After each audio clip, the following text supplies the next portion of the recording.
Muamalah akan melakukan kegiatan wawancara kepada salah satu mahasiswa di UIN Sunan Gunung Jati Bandung. Jangan lama-lama, Markusi. Mari kita eksekusi. Guys, di sini saya akan mewawancarai salah satu mahasiswa yang ada di UIN Sunan Gunung Jati Bandung yang berada di kampus 2 di Panjilkan. Nah, di sini saya akan mewawancarai apa? Yaitu saya akan mewawancarai tentang akad jual beli dalam perspektif Islam yang ada di dalam Islam menggunakan dengan prinsip-prinsip syariah. Jangan perlu lama-lama, mari kita eksekusi saja. Ayo guys, di sini ada salah satu mahasiswa ya. Ada salah satu mahasiswa, mari kita tanya saja. Jangan lama-lama. Halo, selamat siang Kak. Siang. Ada apa nih? Boleh minta waktunya sebentar? Oh boleh. Gimana? Di sini saya akan menanyakan ke kakak atau mewawancari kakak. Sebelumnya itu saya ingin memperkenalkan dulu, saya Syarudin dari jurusan Manajemen Keuangan Syariah. Dan tentunya kakak juga perkenalan juga dong gitu. Oh boleh banget. Oh iya. Oke, perkenalkan, halo semuanya, aku Agni dari jurusan Pendidikan Biologi semester 5. Gitu. Oh. Ada lagi Kak? Ya, ya kan lanjut sekarang wawancaranya gitu ya. Di sini saya akan mewawancari kakak ya. Dalam akad jual beli menggunakan prinsip atau akad-akad yang ada di dalam Islam gitu. Contohnya ya, itu ada akad murabahah. Akad murabahah. Ya. Akad murabahah itu apa Kak? Oh, akad murabahah itu kalau misalkan secara bahasa yaitu arobihu atau sebuah keuntungan atau misalkan kelebihan gitu. Gitu. Kalau misalkan secara istilah yaitu akad yang dimana dalam jual belinya itu menguntungkannya seseorang, si penjualnya itu menggunakan transparansi marginnya itu yang sesuai disepakati bersama gitu. Kalau misalkan akad murabahah ada syarat-syaratnya nggak sih Kak? Oh tentu ada jelas gitu. Syarat-syaratnya itu diantaranya kalau misalkan di akad murabahah itu ada produknya, ya ada produknya dan produknya juga tentunya harus halal karena dengan menggunakan prinsip-prinsip syariah gitu. Terus kalau misalkan tadi kan ada syaratnya ya, Ya. ada rukunnya juga nggak Kak kalau akad murabahah? Oh tentu aja itu ada rukunnya. Nah rukunnya itu antara misalkan saya gitu sama kakak dalam jual belinya itu menjadi sebuah rukun. Karena apa? Karena kita kalau misalkan tidak ada salah satu di antara kita itu tidak akan bisa terjadi jual beli tersebut. Oh, berarti harus ada kakak dan aku ya, Ya, rukunnya tuh. ya. Terus kalau misalkan jual beli pakai akad murabahah sama jual beli biasa itu apa sih Kak bedanya? Oh perbedaannya tentu jelas ada. Kalau misalkan dalam akad murabahah itu menggunakan prinsip yang dimana transparansi keuntungan marginnya gitu. Nah dalam pembayarannya gitu, dalam pembayarannya nanti kalau misalkan itu dengan akad biasanya itu kayak misalkan kita beli ke pedagang dengan harga sekian, kan itu gak ada transparansi gitu kan, keuntungannya berapa. Kalau misalkan di akad murabahah itu ada transparansi keuntungan yang telah disepakati gitu. Dan juga gitu di dalam akad murabahah itu bisa dicicil gitu, bisa dibayar langsung di awal dan juga bisa dibayar langsung di akhir gitu. Terus kalau misalkan di kehidupan sehari-hari gitu ya Kak, implementasi dari akad murabahah itu kayak gimana Kak? Oh contohnya kayak gini, saya membawa sebuah produk ini nih, coba lihat sama Kak Agni. Oh, ada mobil ya? Oh iya, ini mobil. Nah, di dalam ini coba liatin dulu ya. Boleh? Ini adalah mobil Pajero Sport ya. Pajero Sport yang dimana misalkan saya dari pihak lembaga keuangan atau pihak perbankan atau misalkan saya juga gitu mengimplementasikan tentang akad jual beli dalam menggunakan prinsip-prinsip syariah. Contoh saja ini saya membawa mobil, Kak Agni bisa lihat ini mobil bagus atau tidak? Bagus. Oh, bagus. Gitu. Dan kalau misalkan rukunnya udah ada antara penjual dan pembeli dan barangnya juga udah ada. Ya saya beli. Iya, gitu. Nah, mungkin gitu ya.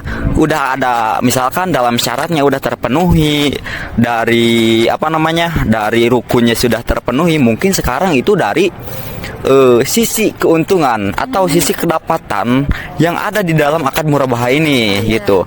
Yaitu misalkan saya menjual mobil ini dengan seharga 1 miliar rupiah dengan keuntungan saya itu senilai 200 juta rupiah gitu. Tapi itu boleh dicicil atau misalkan mau Kak Agni dibayar di kontan boleh. Kalau misalkan di akhir boleh, di akhir periode misalkan Kak Agni itu membeli dengan periode 1 tahun. Nah berarti gitu ya, dalam 1 tahun nanti di akhir periode atau di bulan Desembernya itu Kak Agni membayar secara langsung atau misalkan berturut-turut dengan kesepakatan yang ada di awal dengan margin keuntungan senilai 200 juta yang tadi ya, sehingga kan total dari semuanya itu 1 miliar rupiah gitu. Jadi kayak gitu Kak gitu. Berarti kalau misalkan pakai akad murabahah ini lebih transparan ya Kak ya? Lebih Oh iya, lebih kelihatan banget, lebih menguntungkan gitu.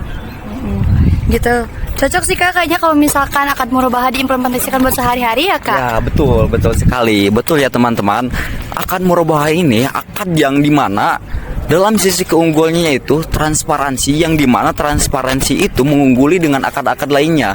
Karena apa? Karena tidak merugikan salah satu pihak di antara penjual maupun pembeli, dan maupun barang nanti yang akan dijual juga berspektif atau misalkan berlabel halal menurut pandangan dari Islam tersebut. Nah segitu aja barangkali kayak makasih gitu. Makasih banyak juga Kak Syahrul. Aku jadi tahu nih akad murabahah itu apa. Ternyata banyak banget keuntungan dari akad murabahah. Makasih ya Kak. Ya siap, sama-sama. Oke. Ya makasih, dadah. Udah. Halo guys, jadi di sini aku bakal ngejelasin tentang akad murabahah. Nah, murabahah adalah salah satu akad dalam perbankan syariah yang digunakan dalam transaksi jual beli barang dengan harga pokok ditambah margin keuntungan yang disepakati antara penjual dan pembeli. Di dalam murabahah, penjual harus menginformasikan harga pokok barang dan besaran margin keuntungan yang akan diambilnya. Murabahah sering digunakan dalam pembiayaan untuk kebutuhan konsumsi maupun produktif, seperti pembelian kendaraan, properti, atau alat-alat usaha. Untuk melangsungkan transaksi yang sesuai dengan akad murabahah, tentu ada syaratnya. Yang pertama itu, barang yang dijual harus halal dan jelas. Yang kedua, harga pokok dan margin harus jelas. Yang ketiga, kepemilikan barang oleh penjual. Yang keempat, keriduan kedua belah pihak. Dan yang kelima, tidak ada unsur riba. Sekian, terima kasih.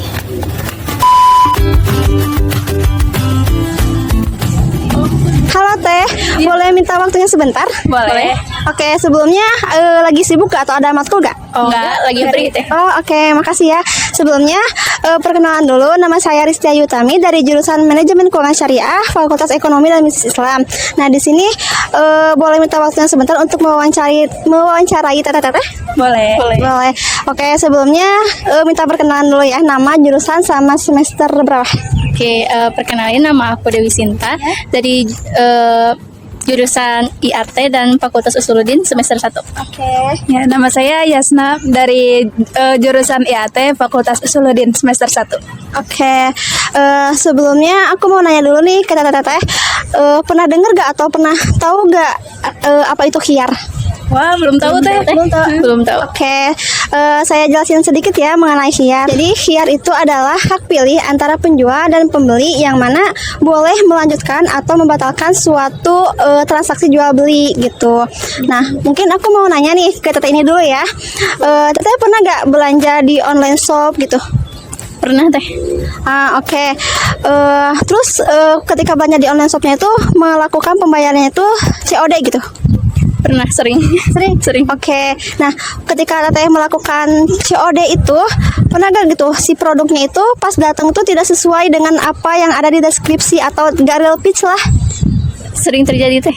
Oke, terus apa yang Teteh lakukan ketika barang tersebut tidak sesuai dengan yang diharapkan? Yang pertama aku jatuhin ke penjualnya. Mungkin yang kedua aku gak diapa-apain, ya udah terima aja karena mungkin kesalahannya enggak terlalu fatal gitu, enggak sesuai deskripsinya, itu enggak terlalu parah kayak gitu. Oh, oke. Nah, pada kasus yang Teteh alamin yang tadi, Nah, dalam Islam itu disebut dengan khiyar itu sendiri yang tadi saya jelaskan. Nah, kan jenis khiyar itu banyak ya Teh. Nah, salah satunya itu yang seperti kasus Teteh tersebut itu adalah khiyar ru'yah. Jadi khiyar ru'yah itu adalah hak pilih antara penjual dan beli secara online gitu. Si transaksi atau penjualnya itu secara online. Oh, seperti itu. Iya. Ya, Teh, paham. Oke, mungkin yang satu lagi mau nanya, Teteh pernah gak beli barang atau baju ataupun apapun itu di pasar-pasar swalayan kayak toko-toko secara langsung? Pernah ya. Pernah ya. Terus Teteh pernah gak membeli barangnya itu misal ngasih kado ke orang tua Teteh atau ke adik Teteh untuk beli baju misalnya. Nah, terus pernah gak Teteh ketika sudah akad itu terjadi berlangsung, si penjualnya itu bilang memberikan syarat kepada Teteh bahwa jika produknya itu tidak sesuai, misalnya salah ukuran nih, yang biasanya pakai M tapi M-nya itu di toko tersebut tidak sesuai gitu ya, tidak cukup. Terus si penjualnya itu bilang boleh dikembalikan atau diretur dengan barang yang lainnya. Oh iya, saya pernah beli baju untuk adik saya, kan biasanya pakai M ya. Tapi ketika dicoba ternyata kebesaran. Nah, habis itu saya cobain kembalikan kayak sesuai akan dari bapaknya gitu. Oh oke. Berarti udah kesepakatan gitu ya. Ada kesepakatan dikembalikan gitu karena tidak sesuai gitu. Nah, Teteh tahu gak kasus yang terjadi kepada Teteh itu termasuk ke jenis khiyar syarat, yang mana jenis khiyar syarat itu adalah hak pilih antara penjual dan pembeli yang dilakukan secara online maupun offline dengan memberikan syarat yang seperti yang tadi Teteh jelaskan gitu. Oh iya, baru tahu. Terima kasih Teh ilmunya. Oke, nah sekarang mungkin Teteh juga udah pada tahu ya mengenai apa itu khiyar dan salah satu jenis khiyar. Iya. Nah, mudah-mudahan bisa di-share ke teman-temannya atau bisa diimplementasikan dalam kehidupan sehari-hari. Oke, baik. Terima kasih banyak Teteh. Ya, saya juga terima kasih ya telah memberikan waktunya. Oke teman-teman, nah mungkin itu sedikit wawancara kepada salah satu mahasiswa UIN Sunan Gunung Jati Bandung mengenai khiyar. Penjelasan selanjutnya yang lebih detail akan dijelaskan oleh teman saya. Oke. Secara etimologi, khiyar ini berarti pilihan. Secara terminologi sendiri, yaitu hak pilih dari salah satu ataupun kedua belah pihak yang melakukan transaksi untuk melangsungkan ataupun membatalkan transaksi tersebut sesuai dengan kesepakatan dengan beberapa syarat, misalkan adanya barang yang cacat ataupun tidak adanya transparansi dari barang yang akan dijual. Jadi intinya khiyar ini yaitu metode untuk menentukan keberlanjutan dari sebuah transaksi ataupun akad. Terima kasih. Oke teman-teman, terima kasih sudah menonton videonya.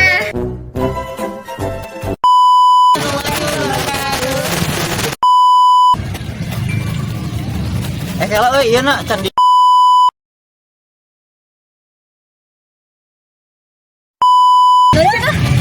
Kalau mau beli mobil dapat apa? Guys. Assalamualaikum.